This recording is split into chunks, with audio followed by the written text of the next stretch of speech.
नमस्कार। हिंदी साधन चैनल में आप सभी का एक बार फिर से हार्दिक स्वागत है।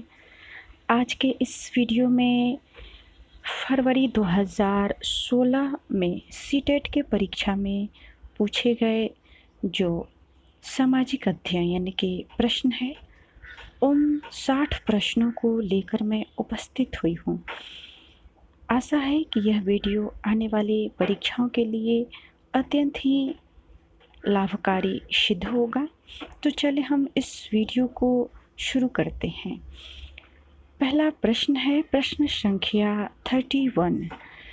इन नाविकों में से किसने भारत का समुद्री रास्ता पाने के लिए पश्चिम की ओर प्रस्थान कर अटलांटिक महासागर को पार किया?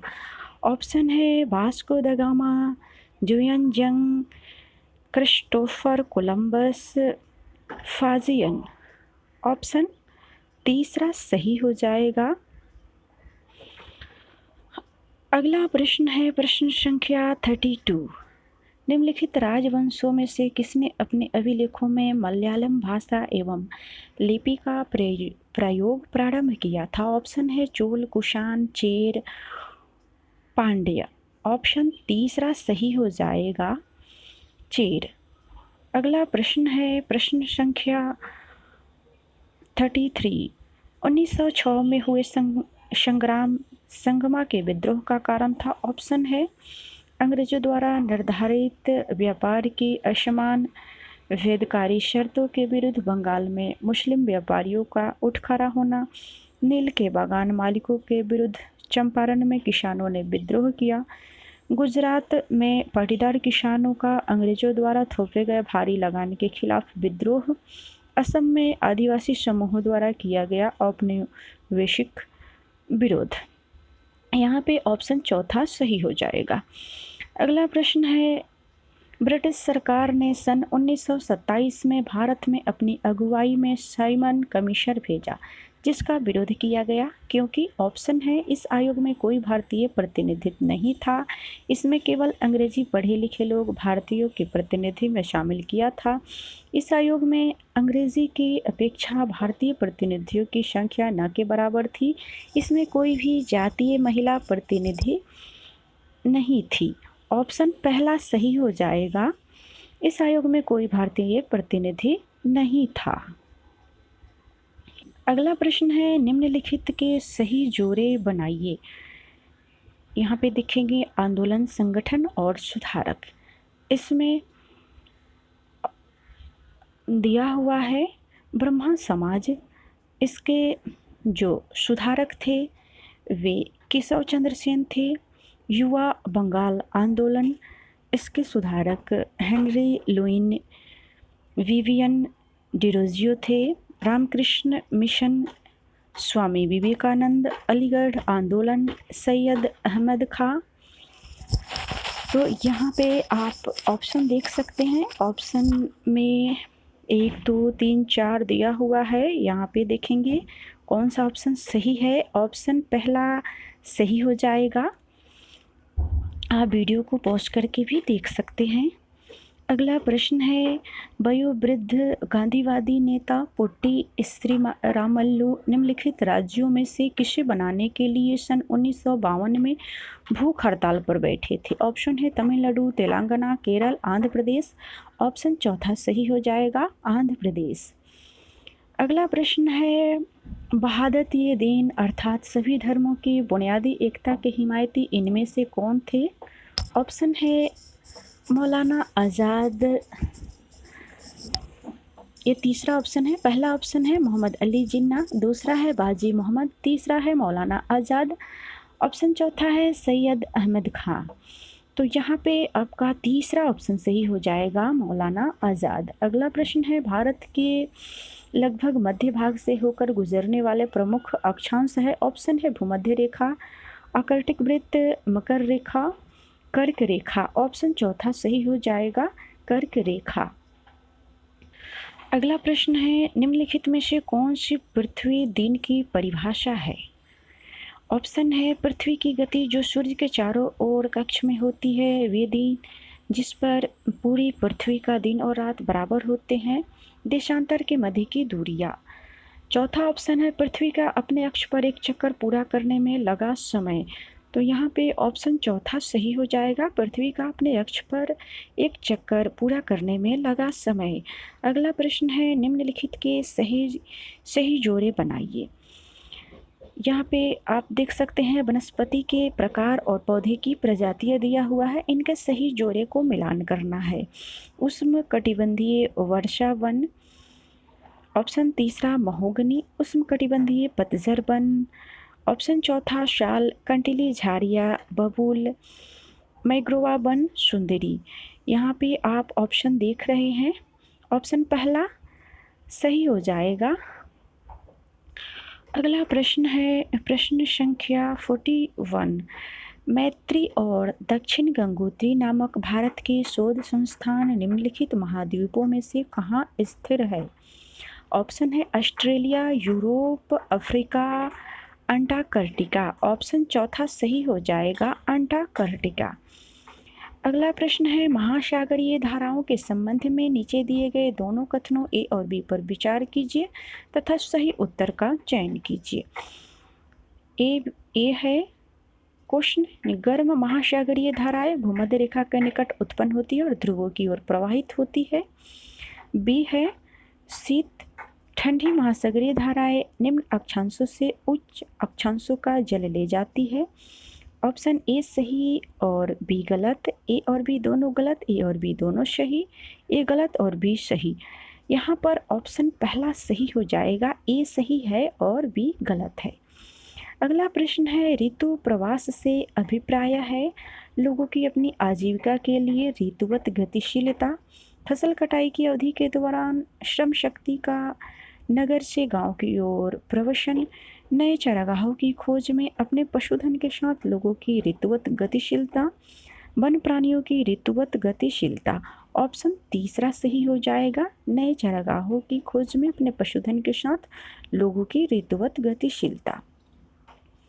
मौसम के अनुसार लोग एक स्थान से दूसरे स्थान पे जाते थे, तो यहाँ पे तीसरा ऑप्शन सही हो जाएगा। अगला प्रश्न है प्रश्न संख्या 44। निम्नलिखित में से सही जोड़े बनाइए। शैलों के प्रकार है और उदाहरण है। अंतर्वेदीय अग्नेय शैल ग्रेनाइट, बहिर्वेदीय अग्नेय शैल बेसाल्ट, अवसादी शैल बलुआ पत्थर, कायांतरित शैल चूना पत्थर। यहाँ पे मैं शैलों के प्रकार और उसके उदाहरण जो सही आंसर है वो बता रही हूँ। आप वीडियो को पॉज करके भी देख सकते हैं। ऑप्शन पहला सही हो जाएगा, अन्य तीन ऑप्शन को देखे बगैर ही हम देख रहे हैं। अंतर्वेदीय अग्नेय शैल जिसका चौथा ऑप्शन है ग्रेनाइट, बहिर्वेदीय अग्नेय शैल जिसका तीसरा ऑप्शन है बेसाल्ट, अवसादी शैल जिसका दूसरा ऑप्शन बलुआ पत्थर, कायांतरित शैल चूना पत्थर। अगला प्रश्न है प्रश्न संख्या 45। निम्नलिखित क्षेत्रों में से किसमें चिनुक स्थानीय पवन चलती है। ऑप्शन है veld, pampas, prairie, savanna. Option तीसरा सही हो जाएगा प्रेयरी। अगला प्रश्न है वायुमंडलीय परतों में से कौन सी परत रेडियो प्रसारण में सहायता करती है। तो यहाँ पर ऑप्शन 4 दिया हुआ है, समताप मंडल, बाह्य मंडल, क्षोभ मंडल, मध्य मंडल। ऑप्शन दूसरा सही हो जाएगा बाह्य मंडल। एक अन्य प्रश्न भी बनता है कि वायुयान उड़ाने के लिए कौन सी वायुमंडलीय परत सबसे अधिक महत्वपूर्ण होती है। इस प्रश्न को भी आप नोट करेंगे, तो उसका उत्तर हो जाएगा समताप मंडल, जो वायुमंडल का दूसरी परत है। क्षोभ मंडल वायुमंडल का पहला परत है, समताप मंडल दूसरा परत है। ये क्वेश्चन अत्यंत ही महत्वपूर्ण है, हर बार परीक्षा में आते हैं। अगला प्रश्न है प्रश्न संख्या 47। सुनहरी जरी निम्नलिखित में से किसकी एक किस्म है। ऑप्शन है सिल्क, जूट, सूती वस्त्र, नायलॉन। तो यहाँ पर ऑप्शन तीसरा सही हो जाएगा सूती वस्त्र। कई बार अच्छे से बगैर पढ़े ही जूट पे जो ऑप्शन दूसरा जूट है इस पे कई विद्यार्थी टिक लगा देते हैं, तो ये क्वेश्चन गलत हो जाता है, इसीलिए इस क्वेश्चन को याद रखेंगे। अगला प्रश्न है जनसंख्या घनत्व से अभिप्राय है। ऑप्शन है पृथ्वी के पृष्ठ के एक इकाई क्षेत्र में रहने वाले लोगों की संख्या, भूपृष्ठ पर लोगों के फैलने का स्वरूप किसी क्षेत्र विशेष में रहने वाले लोगों की संख्या, एक निश्चित अवधि के दौरान लोगों की संख्या। तो ऑप्शन पहला सही हो जाएगा, पृथ्वी की पृष्ठ के एक इकाई क्षेत्र में रहने वाले लोगों की संख्या। अगला प्रश्न है प्रश्न संख्या 49। पृथ्वी की सतह के निकट स्थिर खनिजों को बाहर निकालने के लिए निम्नलिखित में से किस विधि का प्रयोग किया जाता है? ऑप्शन है विवृत खनन, कुपकी खनन, आखनन, कूपन। ऑप्शन तीसरा सही हो जाएगा आखनन। अगला प्रश्न है उद्योग के निम्नलिखित प्रकारों में से टोकरी बुनाई किसका एक उदाहरण है? ऑप्शन है सहकारी क्षेत्र, बृहत आकार क्षेत्र, लघु आकार क्षेत्र, संयुक्त क्षेत्र। ऑप्शन तीसरा सही हो जाएगा लघु आकार। अगला प्रश्न है तानाशाही के संदर्भ में निम्नलिखित कथनों में से कौन सा एक गलत है? तानाशाही में तानाशाह द्वारा किए गए निर्णयों पर लोग प्रश्न उठा सकते हैं। तानाशाही द्वारा किए गए निर्णयों पर तानाशाह को स्पष्टीकरण देने की आवश्यकता नहीं होती है।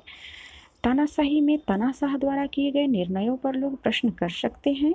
चौथा ऑप्शन है अंतिम निर्णय लेने की शक्ति तानाशाह में निहित होती है। ऑप्शन यहाँ पे पहला सही हो जाएगा।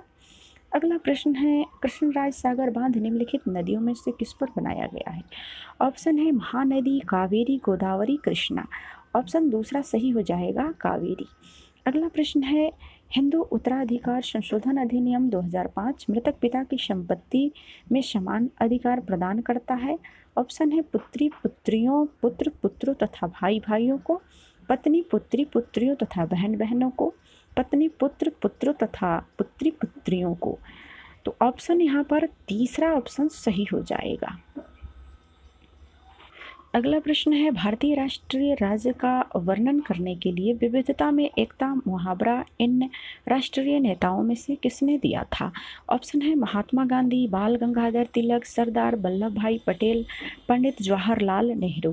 तो यहाँ पर ऑप्शन चौथा सही हो जाएगा पंडित जवाहरलाल नेहरू। इनका एक पुस्तक भी है विविधता में एकता। अगला प्रश्न है जनपद पंचायत के कार्यों के विषय में निम्नलिखित दो कथन ए और बी पर विचार कीजिए तथा सही उत्तर का चयन कीजिए। ए है जनपद पंचायत जिला स्तर पर विकास योजना निर्धारित करती है, ये गलत है। जनपद पंचायत ग्राम पंचायतों के मध्य धन का वितरण नियमित करने में जिला परिषद की सहायता करती है। तो हमने पहले ही कहा था ये ऑप्शन पहले में ही गलत लगा है।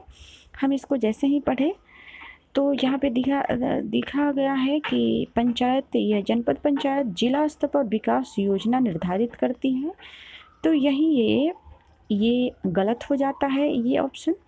तो देखते हैं ऑप्शन 4 में ए गलत किस में है? तीसरा यहाँ पर सही हो जाएगा, ए गलत है और बी सही है। अगला प्रश्न होगा प्रश्न संख्या 56। सूचना का अधिकार अधिनियम पर निम्नलिखित दो कथन ए और बी पर विचार कीजिए तथा सही उत्तर का चयन कीजिए। सूचना का अधिकार के माध्यम से कोई भी नागरिक केवल केंद्रीय सरकार के विभागों की कार्यप्रणाली के संदर्भ में सूचना प्राप्त कर सकता है। सूचना का अधिकार अधिनियम के अंतर्गत सूचना प्राप्त करने के लिए नागरिकों को किसी स्तर के किसी न्यायालय में पहले याचिका दाखिल करनी पड़ती है। ऑप्शन है ए सही है, बी गलत है, ए और बी दोनों गलत है, ए गलत बी सही, ए और बी दोनों सही है। ऑप्शन दूसरा सही हो जाएगा। अगला प्रश्न है सुल्ताना का स्वप्न नामक कहानी की लेखिका इनमें से कौन थी? ऑप्शन है रुकैया सखावत, पंडिता रामाबाई, मुमताज अली, रासुसुंदरी देवी। ऑप्शन पहला सही हो जाएगा रुकैया सखावत हुसैन। अगला प्रश्न है गुलामगिरी नामक पुस्तकें इनमें से किसने लिखी थी? ऑप्शन है EV Ramasamy Periyar, doctor B R Ambedkar, Jyotirao Phule, Shri Narayana Guru. Option तीसरा सही हो जाएगा ज्योतिराव फुले। अगला प्रश्न है भारतीय न्यायिक व्यवस्था के संदर्भ में अपील की गई व्यवस्था का अर्थ है? ऑप्शन है विधायिका, कार्यपालिका और न्यायपालिका के बीच शक्तियों का बंटवारा। कोई भी अपने मामले पर बिना किसी कानूनी डिग्री के न्यायालय में बहस कर सकता है। ऊपरी अदालतों के फैसले निचली अदालतों को मानने होते हैं। किसी व्यक्ति को अगर ऐसा लगता है कि निचली अदालत द्वारा किया गया फैसला सही नहीं है तो वह उसके ऊपर की अदालत में अपील कर सकता है। चौथा ऑप्शन सही हो जाएगा। अगला प्रश्न है प्रश्न संख्या 60। सरकार के कार्यपालिका अंग से अभिप्राय है। ऑप्शन है निर्वाचित प्रतिनिधि देश का प्रत्येक नागरिक जो सार्वभौमिक वयस्क मताधिकार का उपयोग करता है, लोगों का समूह जो कानूनों को लागू करने और शासन चलाने के लिए उत्तरदायी है, उच्चतम न्यायालय तथा उच्च न्यायालयों के न्यायाधीश। ऑप्शन तीसरा सही हो जाएगा। अगला प्रश्न है संविधान का अनुच्छेद 22 सुनिश्चित करता है। ऑप्शन है संवैधानिक उपचारों का अधिकार, गिरफ्तारी के दौरान या हिरासत में दुर्व्यवहार से बचने का अधिकार, शोषण के विरुद्ध अधिकार, शिक्षा का अधिकार। ऑप्शन दूसरा सही हो जाएगा। अगला प्रश्न है लोकसभा सत्ताधारी दल का मुखिया इनमें से कौन होता है। ऑप्शन है राष्ट्रपति, उपराष्ट्रपति, प्रधानमंत्री, अध्यक्ष। ऑप्शन तीसरा सही हो जाएगा, प्रधानमंत्री। अगला प्रश्न है उच्च प्राथमिक स्तर पर सामाजिक विज्ञान के स्वरूप ए बी और सी कथन पर विचार कीजिए। ए वह अपने वातावरण में लोगों का अध्ययन है, यह बी है यह लोगों के संबंधों और उनकी अंतर्निर्भरता का अध्ययन है, सी यह अतीत और वर्तमान के साथ संबंधों का अध्ययन है। अब देखते हैं इसमें उपयुक्त कथनों में से उचित विकल्प कौन सा है। तो यहाँ पर दूसरा ऑप्शन सही हो जाएगा, ए बी और सी। अगला प्रश्न है उच्च प्राथमिक स्तर पर सामाजिक एवं राजनीतिक जीवन के पाठ्यपुस्तकों में निम्नलिखित विषयों में से किससे संबंधित विषय वस्तु सम्मिलित है। ऑप्शन है मनोविज्ञान, अंतर्राष्ट्रीय संबंध, अर्थशास्त्र, दर्शन शास्त्र। ऑप्शन तीसरा सही हो जाएगा, अर्थशास्त्र। अगला प्रश्न है आप ऐतिहासिक कल्पना पर प्रश्न क्यों पूछेंगे, निम्नलिखित में से सबसे उचित विकल्प को चुनिए। यह दर्शाता है कि इतिहासकार इतिहास में अपनी कल्पना के साथ कैसे अंतरों को पूरा करता है। दूसरा ऑप्शन है यह तिथि और घटनाओं को याद करने का रोचक तरीका है। तीसरा ऑप्शन यह वर्तमान तथा अतीत के साथ तुलना करने में प्रोत्साहित करता है। चौथा ऑप्शन है यह स्रोतों को पहचानने में शिक्षार्थियों की योग्यता को मूल्यांकित करता है। यहाँ पर तीसरा ऑप्शन सही हो जाएगा, यह वर्तमान का अतीत के साथ तुलना करने में प्रोत्साहित करता है। अगला प्रश्न है सामाजिक विज्ञान शिक्षण के लिए आप वृत्तांतों का प्रयोग क्यों करेंगे। दिए गए विकल्पों में से सबसे उचित कारण को चुनिए। ऑप्शन है शिक्षार्थियों को संवेदनशील बना सके जिससे वे उचित आदर्श का पता कर सके, पाठ्यक्रम की पूर्णता को सुनिश्चित कर सके, कक्षा को मनोरंजक एवं सजीव बना सके, अवधारणाओं को संजीव वास्तविकता के साथ जोड़ सके। ऑप्शन चौथा सही हो जाएगा। अगला प्रश्न है राष्ट्रीय आधार समूह 2006 के अनुसार सामाजिक विज्ञान का शिक्षण अपनी लोकप्रियता खो रहा है क्योंकि। ऑप्शन है यह अत्यधिक वैज्ञानिक दृष्टिकोण पर बल देता है, यह मानवीय मूल्यों में अंतर्विरोध की नई स्थितियां प्रस्तुत करता है, यह एक अनुपयोगी विषय के रूप में जाना जाता है, यह कई नियमों के अध्ययन को प्रोत्साहित करता है। तो यहाँ पर ऑप्शन तीसरा सही हो जाएगा, यह एक अनुपयोगी विषय के रूप में जाना जाता है। अगला प्रश्न है निम्नलिखित में से कौन सा विकल्प विद्यालय आधारित आकलन का अनुपयुक्त वर्णन है। ऑप्शन है शैक्षणिक पक्षों को सम्मिलित करता है, यह केवल सहगामी पक्षों को सम्मिलित करता है, यह गैर शैक्षिक पक्षों को सम्मिलित करता है, यह सभी पक्षों को सम्मिलित करता है।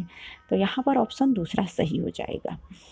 अगला प्रश्न है एक शिक्षक का सामाजिक विज्ञान के विषय को संपादित करने की भूमिका पर निम्नलिखित ए और बी कथन पर विचार कीजिए और सही उत्तर का चयन कीजिए। ए शिक्षक सभी शिक्षार्थियों की गरिमा को अवश्य सुनिश्चित करे और संवेदनशीलता के साथ चर्चा को शुरू करे। बी है शिक्षक लड़कों के साथ तथ्यों और लड़कियों की भावनाओं पर अवश्य बल दे। ऑप्शन देखेंगे, ऑप्शन पहला सही हो जाएगा, केवल ए सही है।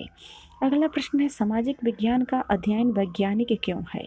ऑप्शन है यह पाठक को समाज के वैज्ञानिक अध्ययन करने में सहायता करता है, इसके अंतर्गत क्रमबद्ध तरीके से प्रमाणित ज्ञान को अर्जित किया जाता है, इसकी विषय वस्तु में वैज्ञानिक शब्दावली का प्रयोग है, यह सामाजिक अध्ययन को विज्ञान कहने की मांग को पूरा करता है। तो यहाँ पे ऑप्शन दूसरा सही हो जाएगा, इसके अंतर्गत क्रमबद्ध तरीके से प्रमाणित ज्ञान को अर्जित किया जाता है। अगला प्रश्न है आप एक वर्ष में नियोजित, अल्प नियोजित और अनियोजित ग्रामीण श्रमिक द्वारा बिताए गए समय के समानुपात को चित्रित करना चाहते हैं, निम्नलिखित में से आप कौन से आरेख चित्रण को चुनेंगे। ऑप्शन है चक्र आरेख, दंड आरेख, समय रेखा आरेख, प्रवाह आरेख। ऑप्शन पहला सही हो जाएगा, चक्र आरेख। अगला प्रश्न है, शिक्षार्थियों का सामाजिक विज्ञान विषय में कला के माध्यम से आकलन करने का सबसे उचित कारण को चुनिए। ऑप्शन ए शिक्षार्थियों की चित्रकला की योग्यता में सुधार लाता है। यह पाठ्य पुस्तक में दर्शाई गई विभिन्न अभिव्यक्ति शैलियों के आनंद देने का माध्यम है। यह एक आनंददायी मूल्यांकन का तरीका है। यह अवधारणाओं का एक व्यक्तिगत प्रस्तुतिकरण करने का अवसर प्रदान करता है। यहाँ पर ऑप्शन चौथा सही हो जाएगा।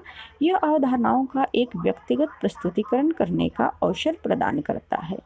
अगला प्रश्न है, निम्नलिखित में से भूमंडलीय तापन पर हुई परियोजना में से कौन सा द्वितीय स्रोत पर आधारित है। ऑप्शन है, एक क्षेत्र में रह रहे विशिष्ट नागरिकों से मौसम में होने वाले परिवर्तनों का साक्षात्कार, भूमंडलीय तापन पर चित्रों का कोलार्ज बनाना, मौसम वैज्ञानिकों के कार्यालय द्वारा एकत्रित मौसम के अविश्लेषित आंकड़ों पर आधारित आरेखीय निरूपण, एक पुस्तक में उल्लिखित मौसम में हुए परिवर्तन पर आधारित चर्चा करना।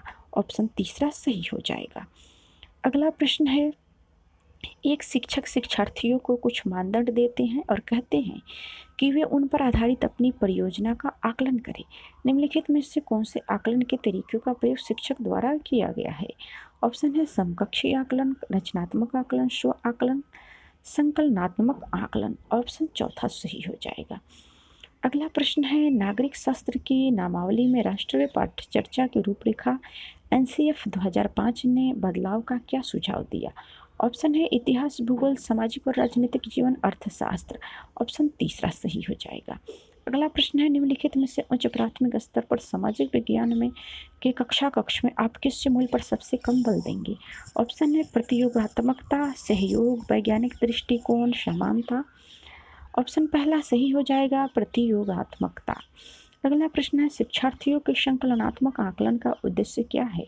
ऑप्शन है, कक्षा के दौरान आकलन, सत्र के समाप्त होने पर आकलन, परियोजना का आकलन, पाठ के अंत में आकलन। ऑप्शन दूसरा सही हो जाएगा, सत्र के समाप्त होने पर आकलन। अगला प्रश्न है, मान लीजिए एक शिक्षक को कक्षा 7वीं में आप ठंडा रेगिस्तान लद्दाख पढ़ाना है आपको। निम्नलिखित में से कौन सी विधि सबसे उचित होगी। ऑप्शन है, सर्वेक्षण विधि, कार्यशाला विधि, प्रतीक अध्ययन विधि, क्षेत्रीय विधि। ऑप्शन तीसरा सही हो जाएगा, प्रतीक अध्ययन विधि। अगला प्रश्न है, उच्च प्राथमिक स्तर पर ऐतिहासिक तथ्यों इतिहास लेखन को पढ़ाने के लिए निम्नलिखित में से कौन सी विधि अधिक प्रासंगिक है। ऑप्शन है, परियोजना विधि, मानचित्र विधि, समस्या समाधान विधि, स्रोत विधि। ऑप्शन चौथा सही हो जाएगा। अगला प्रश्न है, राष्ट्रीय पाठ्य चर्चा के रूपरेखा एनसीएफ 2005 की संस्तुति के अनुसार बच्चों का विद्यालय जीवन निम्नलिखित में से किसके साथ जुड़ना चाहिए। ऑप्शन है, विद्यालय के बाहरी वातावरण, वार्षिक परीक्षा, मुख्यधारा के विचार, विद्यालय के आधारभूत संरचना। ऑप्शन पहला सही हो जाएगा, विद्यालय के बाह्य वातावरण। अगला प्रश्न है, निम्नलिखित में से किस विकल्प को दंड आरेख द्वारा सबसे अच्छे तरीके से दर्शाया जा सकता है। ऑप्शन है, तापमान, वायुदाब, वर्षा, आर्द्रता। ऑप्शन तीसरा सही हो जाएगा, वर्षा।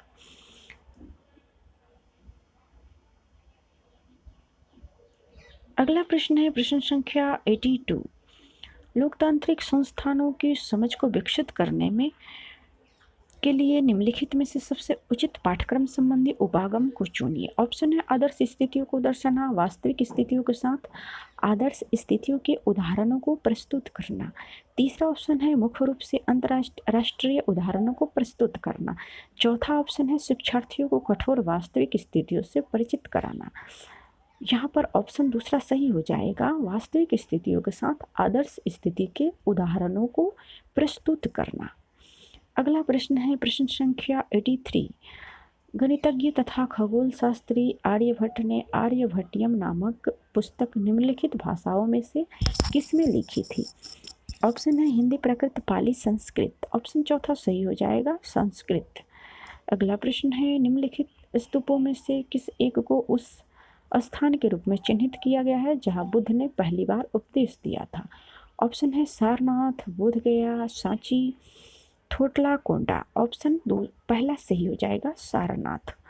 अगला प्रश्न है, संगम कविताओं में से किन तीन राजवंशों को मोहनदार कहा गया। ऑप्शन है, चोल राष्ट्रकूट, पांड्य, चोल पाल राष्ट्रकूट पाल, चोल पांड्य, चोल चेक पांड्य। ऑप्शन चौथा सही हो जाएगा, चोल चेक पांड्य।